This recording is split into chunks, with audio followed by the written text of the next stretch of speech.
What's up, everyone? I hope all is well. Welcome back for season 2 of the Inside Perspective. Yes, season 2.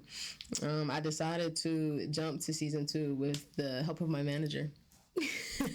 with the encouragement of my manager, it came to a point of certain chapters kind of closed unexpectedly, and that was kind of some of the things that we were talking about already. And so now, with me wanting to elevate and do more and grow deeper for the things that I have planned for the Inside Perspective, that it was best that we take that leap now. And so here we are, season 2, episode 33 of the Inside Perspective. And today we're going to get into the importance of self-evolution, right? And so when it comes to evolution, I really want y'all to take a moment to think, what is evolution? What comes into your mind when you start to think about evolution? Even the word, do you think about cavemen into monkeys into us? What's kind of going through your mind? And whenever you have that understanding, really sit with it for a moment, because I want you to think about how your job at each place that you're at in life is different. So if we think about a butterfly, right? It starts off as a caterpillar. That's the first example of evolution that we see. And we're able to see it because it happens fairly quickly. I know we had a project in science in elementary school or middle school or something, whenever we got caterpillars and, nurtured them, watched them grow into butterflies. And so understand that your job as a caterpillar is not the same as your job as a butterfly. You have to really evaluate yourself in the space that you're in, because even as a butterfly, you still may be doing the job of a caterpillar. And I know this analogy is it may or may not be hard to conceptualize, but I need you to think about where you are in your life right now with your communication, with your ability to control your emotions, with your ability to receive information, with your ability to hear about yourself. How much do you trust yourself? Your ability to trust yourself. All of that grows and evolves over time. However, with practice, with environment changes, we can go back to the butterfly. The butterfly formed from the cocoon, but the butterfly couldn't just automatically be itself from the caterpillar. It had to have that stage. And so as we go through the stages of our life and how things grow, we'll have different jobs over time. You just have to pay attention to where you're at and seeing, is this too easy for me? Or is this too challenging for me? Is this too much for me? Is this job too much? And why is it too much? Is it because I'm overwhelmed and underpaid? Is it because I don't have a lot of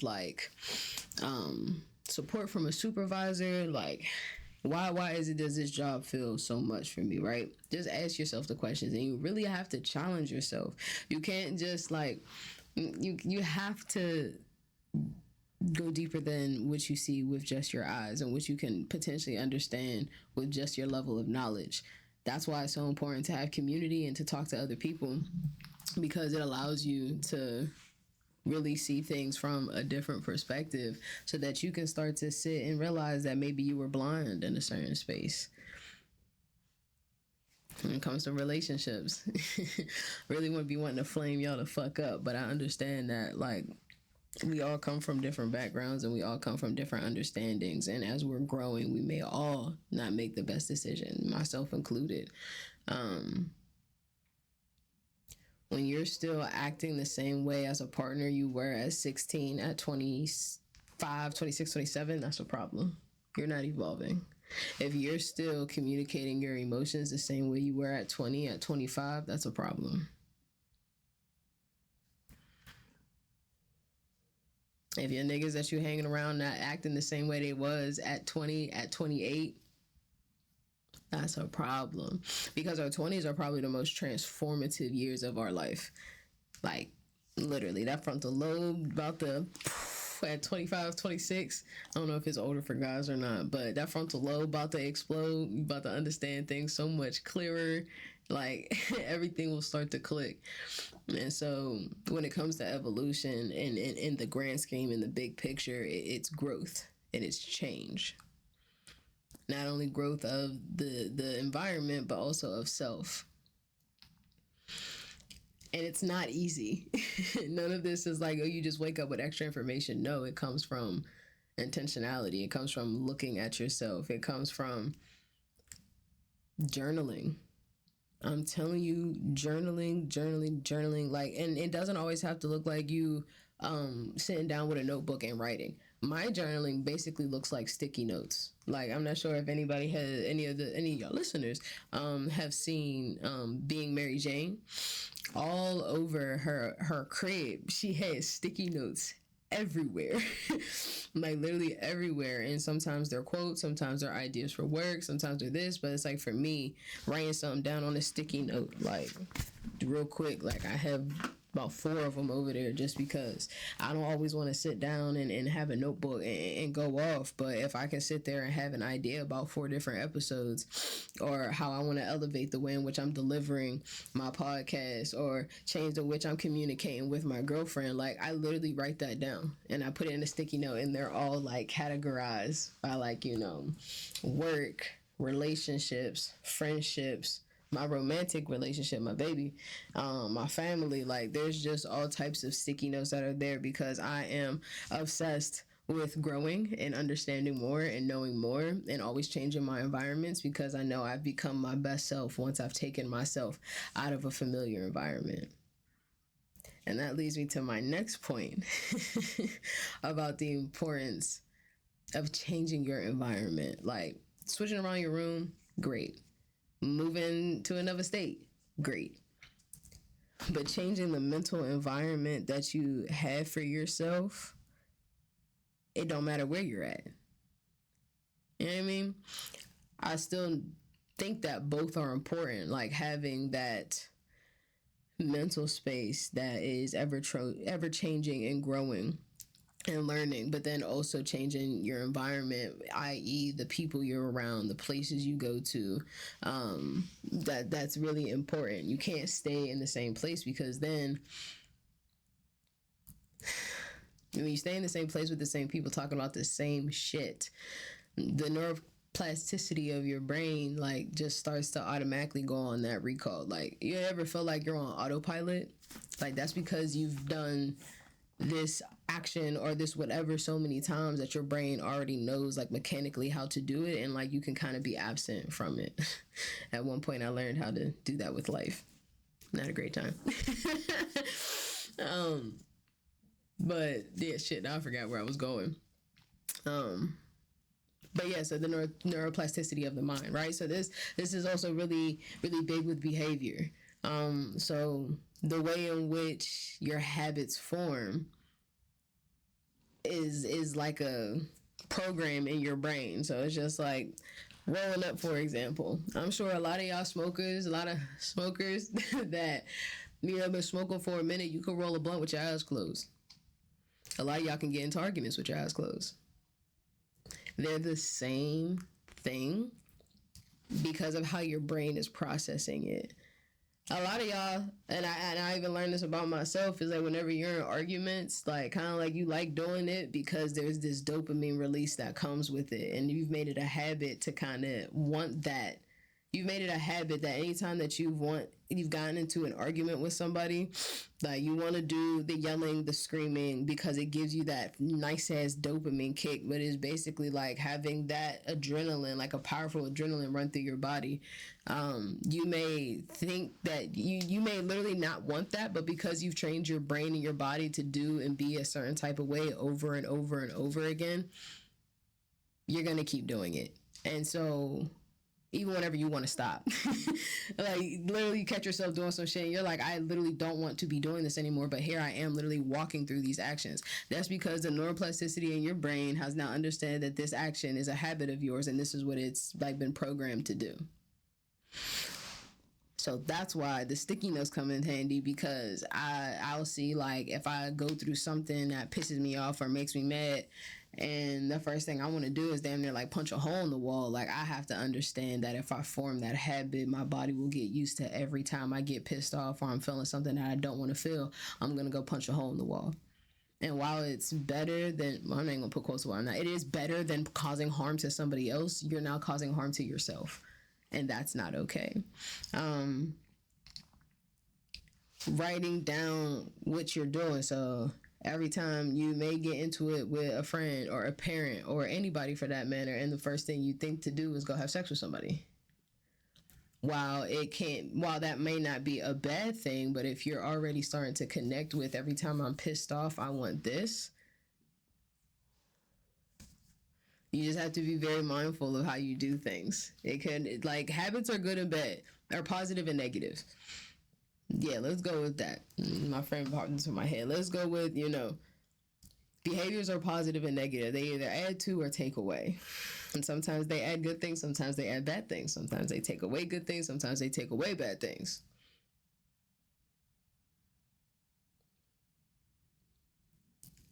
Whenever you're so mindful of wanting to elevate, you will be able to identify when you're in a predicament that you've been in before.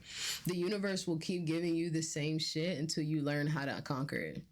They'll just keep sending them in different fonts and different forms. You'll get the same person over and over and over again until you learn how to elevate yourself. Until you learn how to navigate away from those people, till you learn how to defend yourself, stick up for yourself, love yourself first. And for me, I feel like self-love and auditing your behaviors and your habits go hand in hand when it comes to self-evolution. You have to sit down and really look at what you're doing. Like, I started dead ass for like a week. And it was when I was doing my life coaching thing and whenever I was reading my Jay Shetty book. But the assignment, for lack of a better word, was to write down every person that you hang out with in 1 week and then how much time you spend with them and how you feel when you're with them and right after you leave them. And so I think I did this for about 2 weeks, and I really analyzed every single person that I hung out with, what we were doing, what we were talking about. And I noticed that I didn't always feel that great after hanging out in certain spaces with certain people, because the way they were moving wasn't aligned with how I wanted my life to be. And it was really fucking difficult because it's like, these are my people. These are like, this is what I do. This is what I do. Like, I go, before work or after work or on the weekends, like I'm hanging out with friends. But I started to realize that like I said, I wasn't always feeling the greatest afterwards. Like, when you hang out with somebody, y'all have a great fucking time and you just feel amazing. Like, you're like, oh, this shit was lit. We had so much fun. I had to start to say, like, damn, that might have to be the bar. Like, if it's not a hell yes, it's a fuck no. If it's not a hell yes, it is a fuck no, because I have to understand that I'm on a journey of wanting to know myself more and understand myself more. And so with that being said, I have to remove myself from certain environments and certain people. That's the biggest lesson here. You can't expect to do better and get more and have more if you're doing the same things you've been doing that's been giving you nothing or keeping you afloat.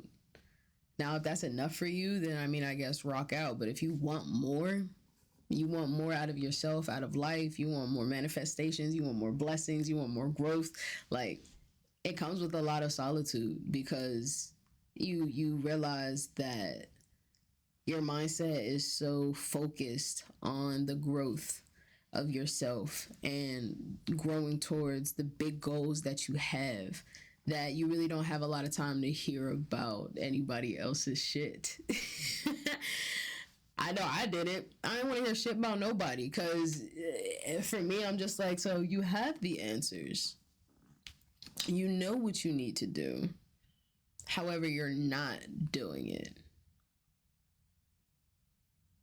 And I know it's hard. I know it's hard because I'm still actively working through it. And I don't judge anybody for not getting on whatever path that they have set out for themselves. Frankly, for one, it's none of my business. But for two, who am I to judge anybody for their process? I just know where I got to keep me for my process. And it can be quite difficult. It definitely can be quite difficult because, and I think actually there was a question about this. That's why I was hesitating a bit. But I'll wait for the question to go deeper into it. But when it comes to your emotional maturity, that is going to be the thing that sets you apart from others. Your emotional maturity, how you handle yourself in conflict, how you handle yourself when you're pissed the fuck off, like how you handle yourself when you're sad, when you're happy, like the ability to control your emotions and having maturity and when to use them is probably like the greatest superpower. Because it's not to say that I don't get mad or I don't get pissed off or I don't get sad. Like, I feel all those things, but I recognize in the moment that it hits me like a question more times out of 10. Like, is this person even worth getting upset about? Is the situation even worth getting upset about? And typically I'm a big principle person. Like, it'd be the principle of shit for me. But now I really just don't give a fuck because however life decided to treat me in the times that, shit wasn't always going my way, I realized that I had a choice to either be negative about it or be positive about it. I don't have control over anything. As much as we like to think that we have control over things, we don't. There's certain things like, yeah, I got control over paying these fucking bills. I got control over that, and I also have control over myself if somebody chooses to disrespect me, and I can choose to walk away.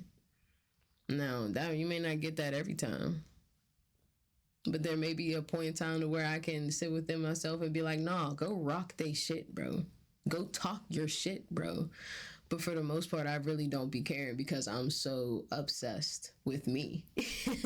I'm obsessed with me. I'm obsessed with my goals. I'm obsessed with my friends and what they have for themselves and what they have set up for themselves. Like, for me, it's important to be a little selfish. Actually, a lot of selfish during this time in my life because I understand for me, this is like a very transformative moment. Like, this is like probably the greatest pivots that I've been making in my life and that I want to continue making in my life. And so you have to learn and because I was able to create that because I made a bar. Like, I just was like, this is, whenever you want to get on a ride, whenever you want to get on a ride at an amusement park and it's like, yeah, you got to be 46 inches tall. Like, mine is like basically like that. There's a certain level of emotional maturity that you need to have. There's a certain level of awareness, like self-awareness. Can you hear about yourself? Are you willing to have the tough conversations? How do you react during those tough conversations? Are you a reactive person? Like, I started to write down a list of the type of people that my future self would be friends with. Like, what were their characteristics? And I did the same for me. Like, what was the type of characteristics that I wanted for myself? And in doing so, I found that I want to be a very calm person. I want to be a very calm person. And so with evolution, you can't just think about, you have to think about two things. You have to see what's going on in front of you, but then also make goals for the future, but not allow those goals to buckle you down with anxiety that doesn't allow you to continue working daily. So you set up your parameters. You you give people chances. You give people opportunities, those that are deserving of them. But whenever you know a person isn't deserving, you have to start trusting yourself because that's your discernment speaking up. Self-evolution, yes, is about pouring into you, uprooting traumas, challenging yourself, trying new things, doing those new things. But it's also about evaluating the type of people and environments you are in and with. And that's why the roles of relationships in self-evolution is like really, really big, because you can't think that you're always going to be able to fly as high as you can fly if you got a fucking dumbbell attached to your ankle. Whether that's your partner, whether that's your parent, whether that's your job, like, where is the space you live in? And that doesn't mean like, oh, you just sit there and manifest like, oh, I want to live somewhere else, I want to live somewhere else. No, you sit down and you make a fucking plan, and you pay attention to your spending. You pay attention to where you want to live. What does it look like? How does it smell? What does it feel like? Like, you really sit down and you think about this shit. And whenever you're thinking about it, you have to think, what type of people do I want around me? You don't want jealous friends. They're not motivators. You don't need them in your close circle. Pop that bubble, and they can't float with you no more. For me, I see myself in a platinum bubble, and then I have silver bubbles, gold bubbles, like bronze bubbles. Like, that's how I see me and all my people, and us just floating in harmony, doing our things, growing, evolving, and loving on one another. Sometimes those bubbles are in my bubble, you know, like my girls in my bubble, family members, certain things like that, like they're in my close coordinate bubble. But there's some people that just keep like giving them that space, like I talked about in my last episode. You give them that space and you just kind of push them slowly but surely out of that bubble, because it's like, I have to understand, I have to remove the title and look at your behavior. Do I have to love you from a distance? Do I wouldn't want to, because I fucks with you. You're my people for real. But at the end of the day, I have to protect me. I have to think about what my biggest motivator for me is. Who do I want to be to my kids? What type of people do I want around my kids? I want beautiful, soft, calming, motivating, like that motivation of just like, you seeing, like when I think about when I was younger, if I had like, my dad had certain friends where I'm like, dang, they really doing their shit. Like my mom had certain friends, I'm like, dang, they really up on it, you know. And then she had some other friends that were, you know, I had my own opinions about, but that's fine. It's neither here nor there. What I'm saying is, right now at 25 years old, I have to think in 10 years I'll be 35. Eventually I would like to have some kids, but I'm still young. What is it, young and turnt? Yeah. Oh god, I sound like somebody's uncle Lee.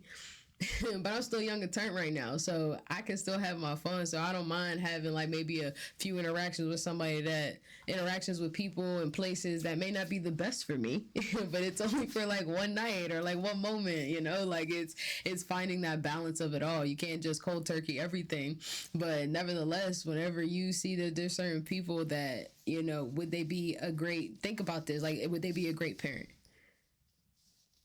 Eventually, not right now, but like that's how my brain thinks. Like with the game that I'm rolling with, when I'm rocking with right now, when I see me and my children out on like a vacation, we're on vacation with our friends, like how would they raise their kids? What would that look like?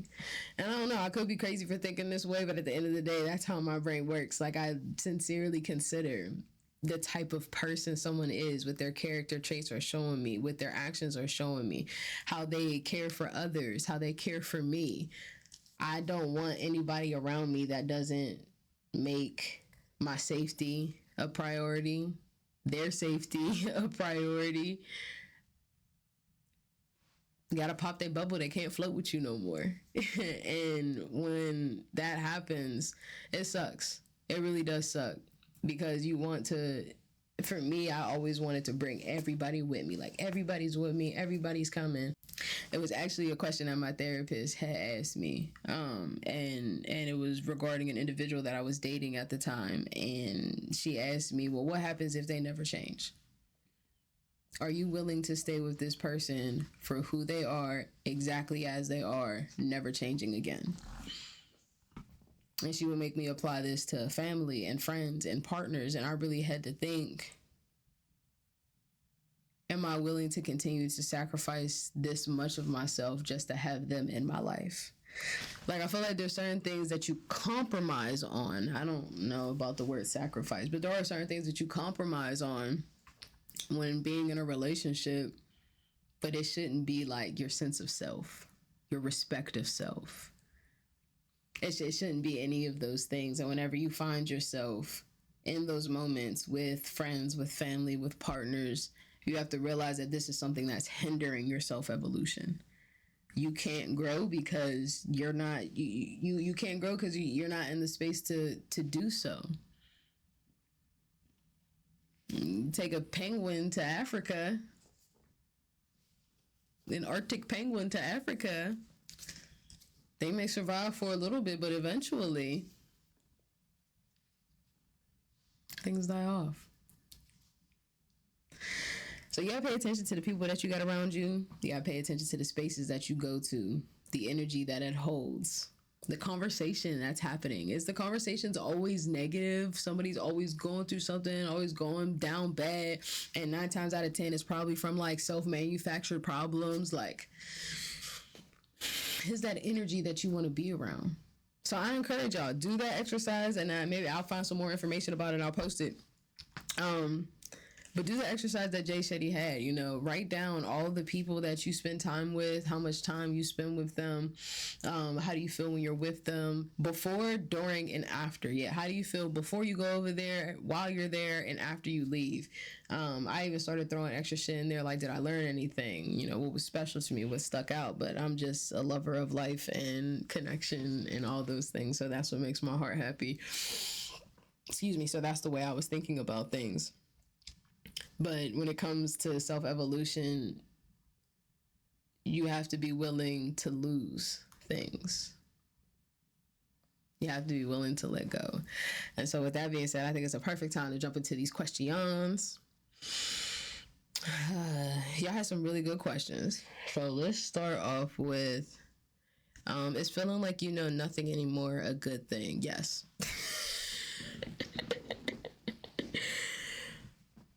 Yes, when you feel like you don't know anything about what's going on to a certain extent, like when you feel solid, like for me, I felt rooted but confused.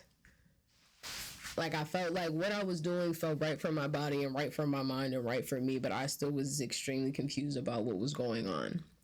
And I think I remember seeing a post not too long ago on TikTok or something, but it says whenever you can envision everything out in front of you, that means you're not living. But whenever you can't think about what's going on in the future and you're loving the present, then you're doing exactly what you're supposed to be doing. I hope I conveyed that correctly. From my perspective of it all, for me, whenever I feel like I'm unfamiliar with a lot of things, I'm in a really good space, because that means I've gone to another level. It means I've elevated.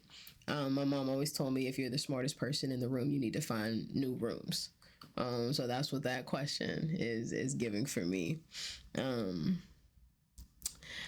How do I work on overcoming imposter syndrome? Oh, I be wanting to fuck that bitch up. Imposter syndrome sucks. Imposter syndrome sucks so much. But what I've done to combat that is really writing and recording. Knowing that imposter syndrome is something that I feel with the magnitude of things, I always remind myself that I've worked my fucking ass off to get to where I'm at, to have the things that I have, no matter who feels what about it. Especially whenever I started working in the higher education space and going into certain meetings, and everybody's so up each other's. People were just really concerned with the wrong things, from my opinion. But not having, you know, the doctorates, the masters, all the things, you know, the trainings, the certifications, like all this shit, and me just kind of coming in with just what I have, but then realizing with just what I have, I was a lot better than these niggas. Like, I was way surpassed, like, mentally. Like, yeah, I didn't have the degree, I didn't have the shit that they're talking about, but I was so mature in my emotional space that I was able to understand things at the workplace. And so when it comes to your imposter syndrome, it's really about building yourself up. It's really about building yourself up, talking your shit. Because wherever you're at in life, you worked your ass to get there. And then if you didn't bust your ass, then maybe it's time. Maybe it's time for that you to prove that imposter syndrome wrong. Because if you're not doing the work, then you're not going to get the results. But if you're doing the work and you're getting the results and you're learning from the results and continuing from that, like that's what it's about. I think it's more like focusing on what you have planned for shit and not what other people's expectations are of you with the position that you're in. Whenever you know that you're knocking off each step or goal or whatever you have set up for yourself, and you see yourself growing. Like I say, for somebody that's going through something like this, and I also did this before too, every time that you achieve something, no matter how big or how small, write it down, write it down, tear it out a piece of paper, whatever, and then put it in a jar or put it in a shoebox or something. And every Friday, pick a Friday of the month or pick a day of the month, whatever you want to do, and look at your achievements. Just dig your hand in the box and look at your achievements and see how far you have come. Like when I think back for the inside perspective, I think my first episode, I was laying on my friend's mom's back porch with just my mic, like no video, no nothing. And now I'm in my own house in my office with professional lighting, you know, like, and there's still times even right now where I feel like I'm not good enough to have a podcast or not good enough to be, you know, smart enough to be sharing the things that I've learned about. Like, so the imposter syndrome hits no matter where you're at. I feel like you're going to get a little bit of that even if you were to become like, you know, the president of a company, the CEO of a company. There's just this type of guilt that I feel comes with life sometimes, depending upon, I feel like there's a journey that eventually you can get to a space to where you're like, no, I am good enough and I'm fucking badass and there's nothing nobody or anything can say to me. Like, I wonder if Beyonce has imposter syndrome. Because you know your level of work and you always want to know you want to do more. And so with imposter syndrome, I say taking it with a grain of salt, because where is it coming from? If it's coming from external validation, fix that shit. If it's coming from internal validation, like work with it, talk with it, understand what your body's like, you know, saying for you. Because if in one aspect you can see that, wow, I want to grow so much from where I'm at and what I'm doing, and this is the plans that I have for myself, and I love that. But if the mindset is this is what people have expectations of me to perform at, then there's two alleys, you know, and understanding which alley you're in. If it is the external validation, for one, people don't owe you anything. People owe you nothing. You are responsible for building yourself up. Yes, getting congratulations and acknowledgement from others is so very important. But at the end of the day, you are responsible for building yourself up. Is joy tangible? Absolutely. Absolutely. Because I feel like joy is a choice. Like you can choose to be mad, and a lot of times it's like people's first emotion that they jump to. They're either like plain or mad. So like you can choose to be joyous. You can choose to have joy. I remember whenever I hit my own fucking car like it was my fault, and I did it. And I went outside and I looked and I said, "Well, goddamn, fuck my paint up, my front shit. It was fucked up. This still is now." But I just sat there and was like, "Okay, it's gonna get fixed. I got the bread eventually, and it doesn't need to be fixed right now." So I felt like in that moment I chose to, I don't know if I chose joy, but you can say I just chose not to be mad. Yeah, but I certainly think joy is tangible because it comes from what is joy for you? What does joy look like for you? You know, joy could be as long as somebody gets their cup of coffee in the beginning of the day that their partner makes for them, like they're joyous that day. I feel like it's really dependent upon how you view life and what do you want out of life. That defines what joy is. That's how I feel about it. All right. If self-fulfillment regarding my journey could be summed up in one word, what would it be? Who? If self-fulfillment regarding my journey could be self-fulfillment in my journey in one word. Honestly, the only word coming to my mind right now is action. Like, I really do shit. I don't really sit around and wait for shit to happen or wait for shit to happen for me. Like, I go out and do it. And whenever it came to me building myself up and growing myself, like, I read the books. I did the meditation. I did the yoga. I spent time by myself. I asked the tough questions. I went to basically different counselors and just asking for opinions and asking for growth. Like, broke down the God, broke down the spirit. Like, I was about the action of making sure that I grew, because I didn't like the person that I was. I didn't like the space I was in. I didn't even like looking at myself in the mirror, and I knew I did not want to feel that for long. And so I just started putting shit in action. And so that would probably be my answer for that question. If self-fulfillment regarding my journey could be summed up in one word, it would be the word action. Okay, next question. What is something that helps to ignore people when they are trying to get you to be the old you? Realize you're better than them. If somebody's trying to pull you out of character, it's because they can't compete with the current version of you. They can't compete, so what are they going to try to do? Tear you down. Bring you down. Take you into a space where they feel like they can actually get even with you. Because right now they can't. They trying to fuck with you. They trying to push your buttons. Because they want to see, well, for one, did you really do the work? Oh, they faking, they frauding. Because people who don't do the work swear anybody that else is actually doing the work, making the changes, doing the different things. They're like, oh, they faking, they frauding, they just pretending. Like, no, niggas out here really doing the work.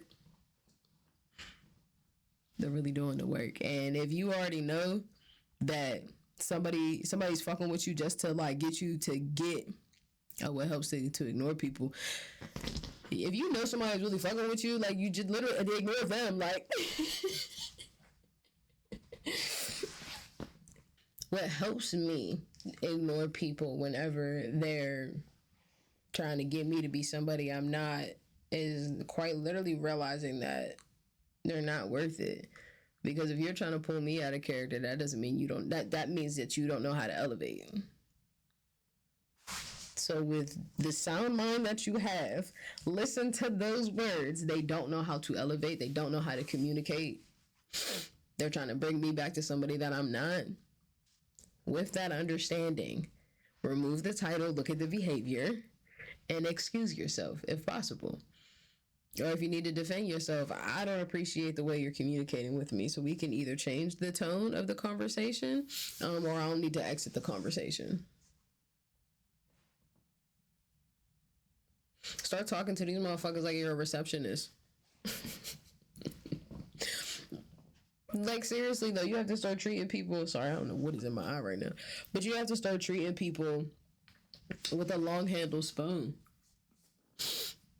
Start talking to them like you're human resources, and you've been like somebody's been screaming like whatever you call an automated line, you just keep getting like the press one and press, and you're like real person. Whenever you finally get a chance to talk to that person and they still real like matter of fact, start acting like that towards these people so they can realize that you're not fucking with me. You can be upset about what's going on and what you're experiencing. Feel all those feelings, and that is absolutely valid. But just be careful with how you're coming at people. Be very mindful with how you're coming at people. Yeah, next question is kind of the same. How do you keep calm when people are picking with you or coming at you for no reason? Same thing. They try and mess you up so they can get you on their level. They try and compete with you. That you can't compete where you don't compare. So they can't, if your communication is up here and they like to just yell and scream and say things they don't mean in an argument just because they're mad, like, you don't have to come down to that. Don't come down to that. Stay where you're at and talk to them like you're a receptionist. And whenever they get to a point where they can calm down and you're still willing to have a conversation with them, then maybe you can get up to here. But don't bring yourself down. Don't do that. You've worked hard enough to get to where you're at. Don't you dare let somebody that piss on that and bring you down to where you're at. Fuck no. Okay. At what point did you realize you were in alignment with your highest self and said purpose? I feel like my highest self, like it brings me back to when I first started talking about evolution and what things look like at different levels of things. And so I feel like I continue to become more and more aligned with my overall purpose with life. I feel like at every point that I've been in, no matter if I was a teammate, a student, an administrator, a daughter, like I was slowly but surely moving closer to alignment with that. And so I can't say that I'm like fully aligned with it, because for me, my brain sees that as like, a completion of a body of work over life, over a span of life. And so for me, I feel like there's chapters, and at each chapter I am working to align myself with that individual. And so I can say that I feel like I'm aligned with my highest self now,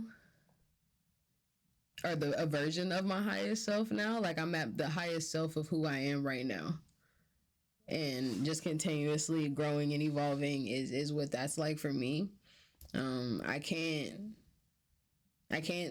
seem to really articulate it in another way, because I feel like I'm walking in my purpose right now. It feels weird.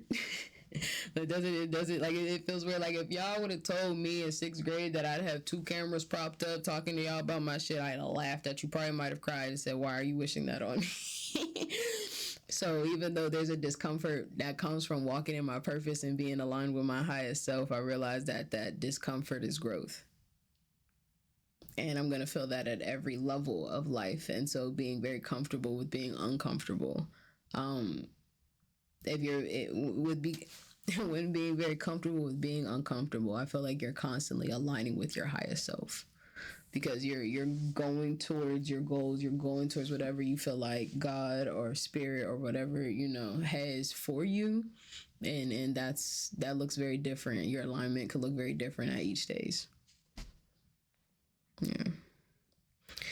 What were some of the action steps you took to evolve authentically? I was very honest with people.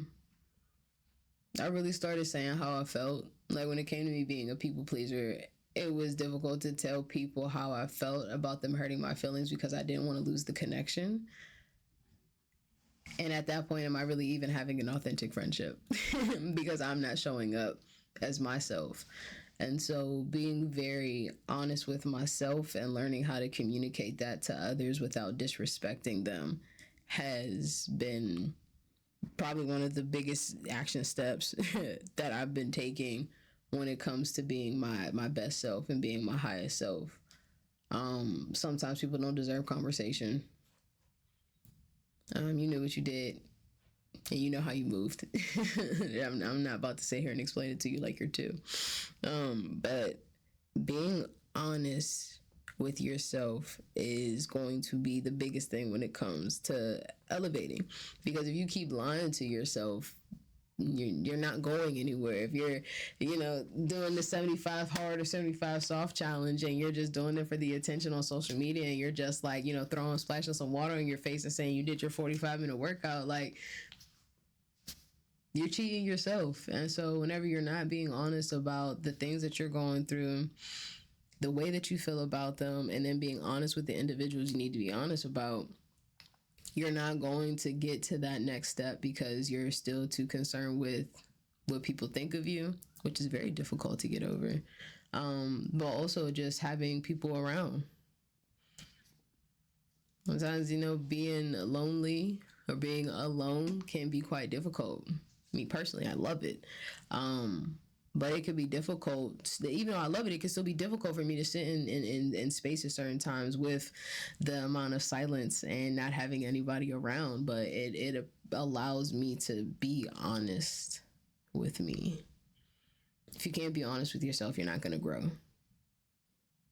So yeah, being honest, writing things down, doing the things I said that I was going to do for myself, therefore building trust in myself. I realized that I used to be really anxious about things that were coming up because I didn't trust myself to be able to complete it or to be smart enough to complete it.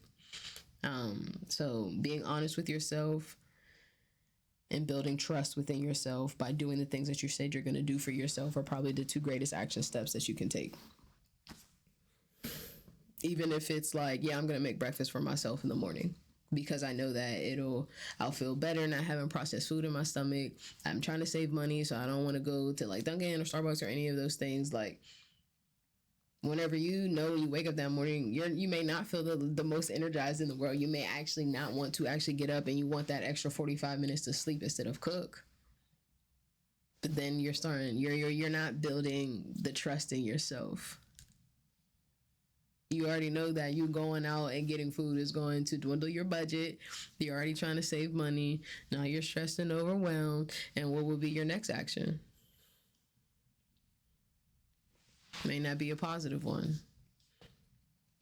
So challenging yourself, being honest with yourself, and following through with the things that you're saying you're going to do for you, even if that means saying no to someone else, you have to do it.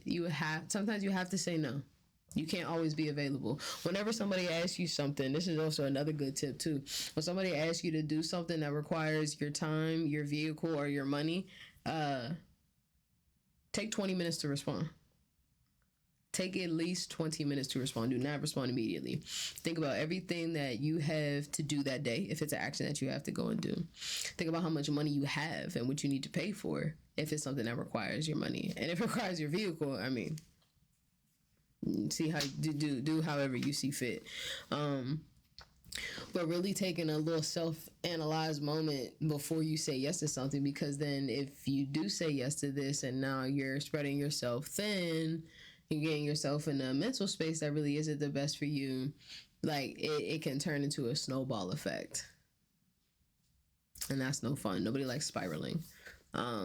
So yeah, that's definitely something else you can consider when it comes to taking those action steps. Like, you sometimes have to say no. And people that love you, they'll be okay with it because they know that you're doing this to grow and evolve. And if they do have a problem with it, fuck them. Which the last question is probably the best. Honestly, like a great lead up. What were some of the hardest things you had to let go of as you evolved? There are a lot of people that I had to let go of. There are a lot of actions that I had to let go of. When it came to me really setting my boundaries, it was setting my boundary of like certain people that I'd want to hang around, certain places that I'd want to go to. Shit, a bedtime. Like, I'd say the hardest thing that I had to let go of was certain friends that I had. Man, I don't even know how deep that I want to go into it here because I still am a fairly private person. And just also out of respect for the friendship that I share with these people, it was really, really fucking hard because it hurts. Like, it's not just like, oh, we can't hang out anymore. It's just like, damn, out of all the ways you chose to move, that's what you picked. Yeah, I let myself feel everything that I need to, and I don't let myself get too mad at myself, because it's like whenever certain shit happen, I don't know about y'all, but like when you look back at it and you see certain red flags that you didn't quite pay attention to or that you didn't consider because you were giving this individual the benefit of the doubt, but whenever you remove the title and look at the behavior, you start to get a little pissed off from some things. So I let myself do that, and when I'm done, I either go write or I go create because I love to talk about things. I love to share things. I make sure I move my body because keeping all that anger real tensed up inside you, like, it's not really healthy for your internal organs. So I make sure that I get up and move. It may not be yoga, but I may, dance. I may sing, I may stretch, just like some regular just movements of just like moving my body, just to get the ions in the cells of anger just rotating through my body, because it's not good to hold on to those things. And so I just tell myself, I did the best that I could with what I had, and they're doing the best that they can with what they have, and it's all love at the end of the day. But yeah, that's probably been one of the hardest things. Like whenever you have to move on from certain spaces, certain friendships, certain relationships, leaving a partner. I remember I had to do that at one point because I was like, I won't be able to grow if I stay with this person because they're in a space We're not in the same space. We're in the same book, but we're on different chapters. They just started reading, and I'm at the last chapter. So honoring people for exactly where they're at and expressing gratitude, I feel like, is extremely important, because if not, it leaves you for the potential, I feel like, to fall into a judgmental space, which just isn't fair. Wherever I'm at in life and whoever I'm with and however our friendship, relationship goes, that I'm still open to learning more, open to understanding more, and to not close myself off or shut myself down just because I didn't have the greatest interaction with a few people. Seeing the part that I played in it. What did I do for, if I did play a part, what did I do to kind of maybe cause this person to think that this was okay to do or okay to treat me? But yeah, not everybody's on the same path as you. And so when it comes down to it, it's not, oh, you're not willing to grow, so I'm leaving you. It's we're in two different paths right now, and that's okay. And I love you regardless. You gonna rock out, do your thing. But for my mental health and for my evolvement, I don't know. for me to evolve, I have to put myself in a different space right now. And that's really all it is in grand scheme. It hurts and it's hard, but you're capable of doing hard things, and you give yourself the room to feel that pain. Don't try to ignore it. Don't try to diminish it. Don't try to put it down. Like, no, that shit hurts. That shit hurts. And so let it hurt and try to do something transformative. Try to transfer that energy into something positive. Whether you decide to hold the door open for somebody, or help an old lady or a old man walk across the street, or maybe smile at somebody that day. Just try to do something positive with whatever you're feeling, if that's something that you want to do. If you want to be, real and aggressive, go find a what are they called? A rage room. Go find a rage room. Do something to get that extra energy out of your body. You need to go to the gym, go bench 135, go do that. Go do that. Do whatever you need to do to make yourself feel better, to feel stronger, to feel more free. Do whatever those things need to be, ultimately. Oh yeah, there was one more question. How do you navigate close relationships with people who are used to your old people pleaser tendencies? I feel like y'all know me too well. Oh, navigating people that are used to you, navigating people who are used to abusing your yes. When you finally say no, I prepare myself. May not always be the best thing, but I prepare myself for how somebody may react whenever I know that they're not going to like my response. They're not going to like that I'm not willing to overextend myself for them anymore. They're not going to like that I don't want to hear their bullshit stories about what their man-made problems are, their self-manufactured problems are. Like, I don't want to hear about it. I don't really give a fuck. Like, okay. When it comes to navigating that, how I've been doing it, I just remember my therapist telling me not everything is black and white, but certain things should be. When somebody's not willing to encourage your growth, because if they're in a close relationship with you, they know all that you've been through because of the past behaviors that you've had. And so knowing that you changing is going to be better for you and it may not benefit them, and they're in a space where they don't like that, I think that shows a lot about how that person viewed your connection, viewed your relationship. Because I know for me, if I have my friend that's, doing their big one, wanting to react different, wanting to be different, wanting to have different for themselves, even if that means me not benefiting from certain characteristics that they once had, I'm gonna be okay, because maybe that's an opportunity for me to do something else, to act in another way, to be there for myself.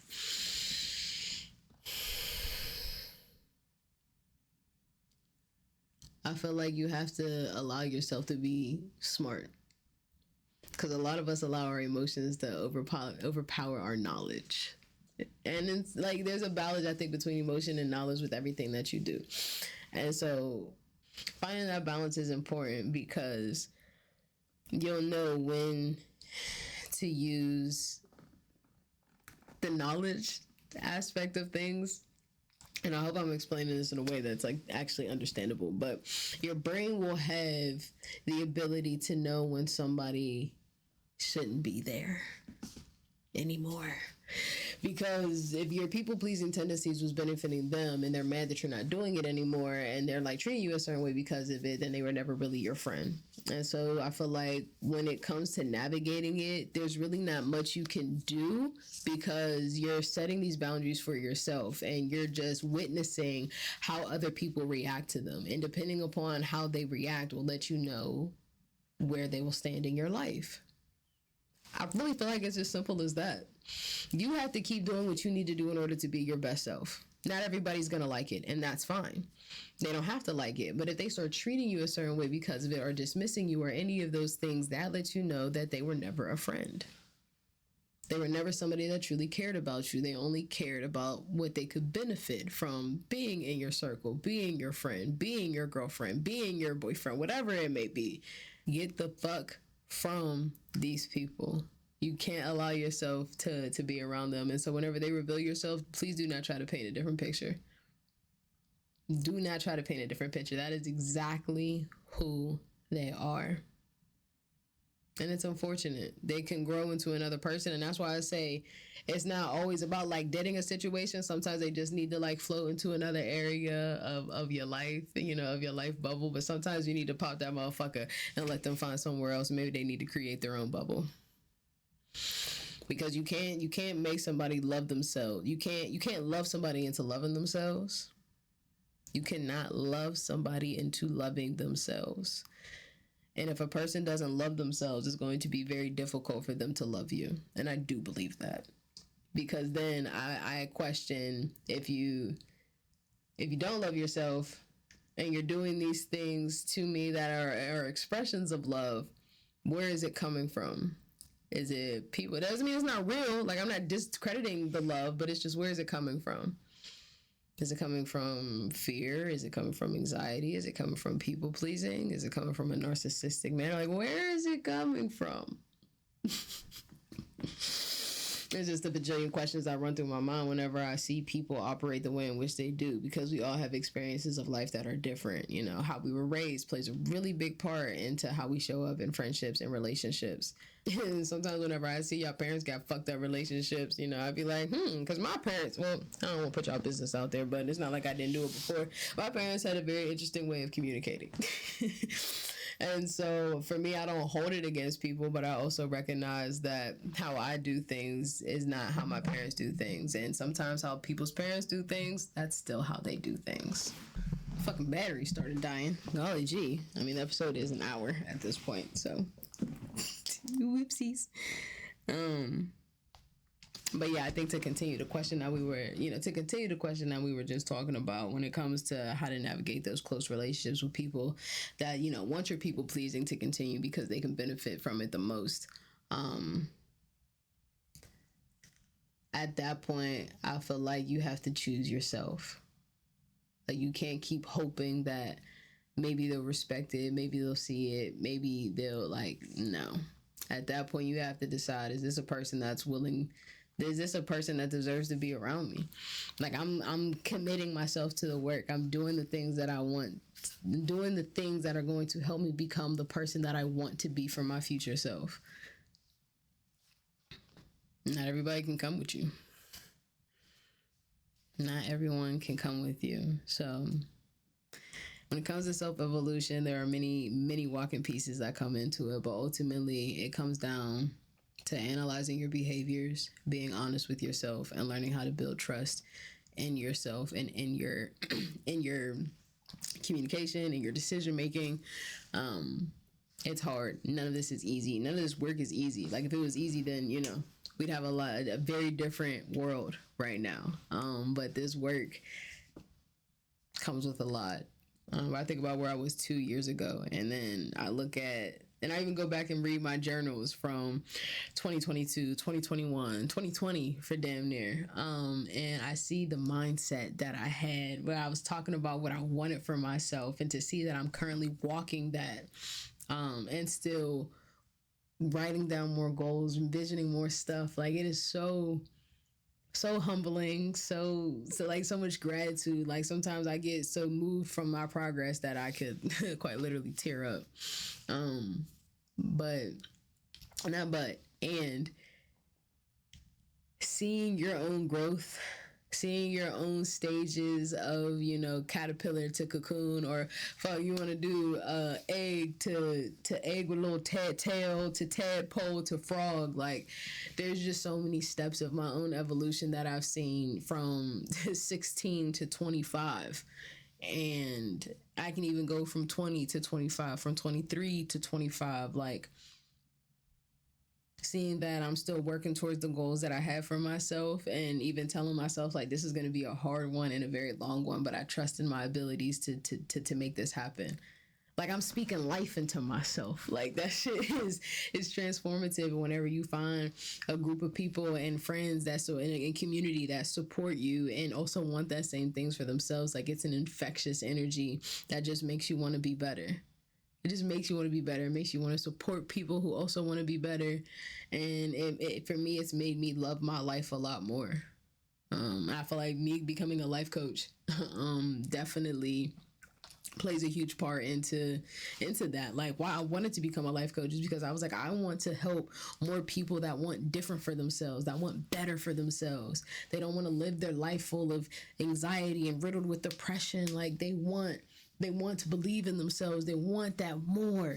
They know that there's more to life, and they want it, and they're going for it. And I want to be their coach to help them and let them know anytime that they're falling off or not feeling confident, or just not feeling like doing it. Like, no, motherfucker, you here to do this shit. Like, you're the change in you. You're the one to believe in you. It's nobody else's responsibility. Damn right, it feels good to be encouraged and led, but at the end of the day, it's up to you. You're the only one that knows what it feels like to walk in that body. You know what your heart feels like the most. So when it comes down to it, when you want to make the changes, yes, you're going to have to cut people off, stop hanging out in certain areas, and put yourself on blast. Because without doing those things, you're going to stay in the same space. You're going to stay in the same space because it takes courage to do this. Is one of these courage? No, conquer, grind, execution. No, I guess my courage one's at work. It takes courage to do this. You have to be courageous in the pursuits of self-mastery. Because that's the cheat code to success. Once you know who you are and how you react to things, any element that you put yourself in when somebody's trying to fuck with you or trying to, like, pull one over on you, you know what's tea. When you're building out what your plan is and you're working with somebody that has either walked that path before or is walking it with you, and you know what you want it to look like, if somebody brings something to you, you're going to know that's not in alignment with what I have.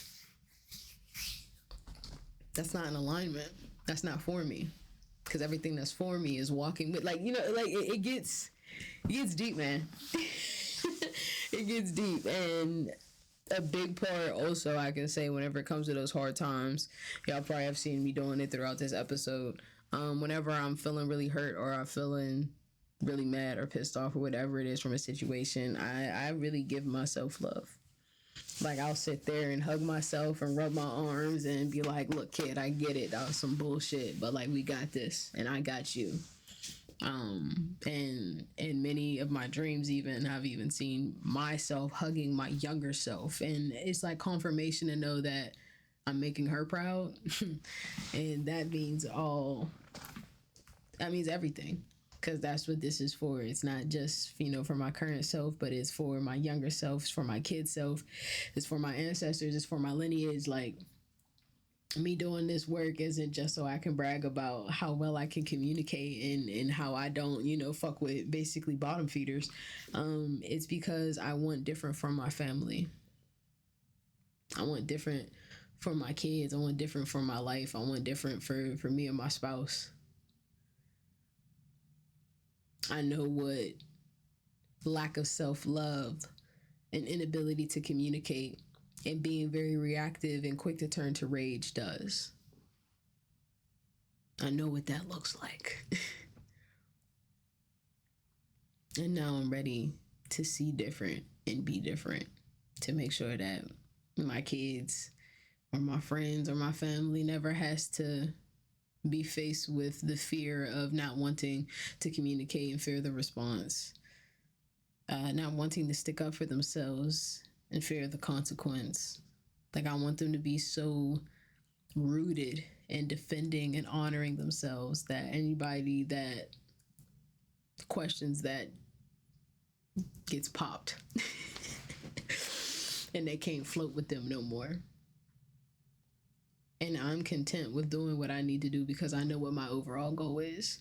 So finding your why, finding your why for your reason to elevate is important. It's actually imperative. Why do you want to elevate? What does the future you look like? How do they walk? How do they talk? How do they dress? Sit down and envision that. And really challenge yourself to see, like, me partying and drinking every weekend isn't going to help me get to this because I'm hungover or I'm tired or I'm this. But if I go out the first Friday of every month and the second Saturday, I can make something work. But me going out Friday night, Saturday night, and then brunching on Sunday, what time do you have to work on yourself? You may be able to do all three of those things and still find that time to work on yourself, but everything's different for everyone. But I do think that going cold turkey and looking at everything that you do, like, shit.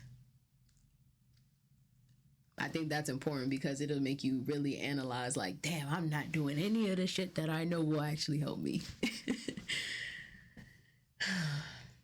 Well, I'm grateful to even be able to communicate all the things that I just did. I'm happy and I'm blessed for the people that I have in my life that have allowed me to grow into the individual that I am, have supported me to become the individual that I am. I always say focus on the people that are there. It hurts to know that somebody that you wanted to be there isn't, but that's you choosing yourself. And that is vital. Sometimes you're going to have to pick yourself. Most times. You're going to have to pick yourself and put yourself first. Because without that, you're going to find yourself stuck in the cocoon stage. You'll never get to be the butterfly.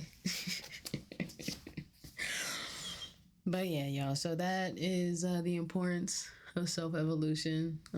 If you've made it this end, because this is a long episode, so if you made it all the way to the end, thank you. I hope that it was fruitful. I hope you took notes because I definitely was dropping some gems. And at the end of the day, love yourself. Love yourself, choose yourself, pick yourself because you're worth it and you deserve it. So until next time, friends.